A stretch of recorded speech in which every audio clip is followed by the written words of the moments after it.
નમસ્કાર દર્શક મિત્રો, 2024ની લોકસભાની ચૂંટણી પહેલા ધર્મેન્દ્રસિંહ વાઘેલા ભારતીય જનતા પાર્ટીમાં જોઈન્ટ થઈ ગયા છે।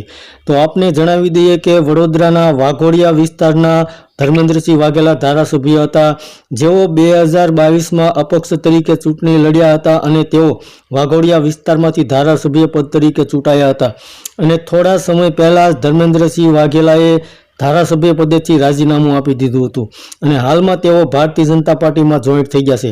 તો CR પાટીલની હાજરીમાં ધર્મેન્દ્રસિંહ વાઘેલાએ કેસરીયો ધારણ કર્યો હતો, ત્યારે સ્ટેજ ઉપર સાંસદ રંજનબેન પણ ઉપસ્થિત હતા। તો હાલમાં ધર્મેન્દ્રસિંહ વાઘેલા જે વાઘોડિયાના ધારાસભ્ય હતા, અપક્ષ તરીકે ચૂંટાયા હતા, તેઓ અપક્ષમાંથી રાજીનામું આપી અને તેઓ ભારતીય જનતા પાર્ટીમાં જોઈન્ટ થઈ ગયા છે। તો ભારતીય રાજકારણમાં ભારતીય જનતા પાર્ટીને ગુજરાતના રાજકારણમાં થોડોક ફાયદો થતો હોય તેવું દેખાઈ રહ્યું છે, કારણ કે વધુ એક ધારાસભ્યએ રાજીનામું આપી અને તેઓ ભારતીય જનતા પાર્ટીમાં જોઈન્ટ થઈ ગયા છે। ધન્યવાદ દર્શક મિત્રો।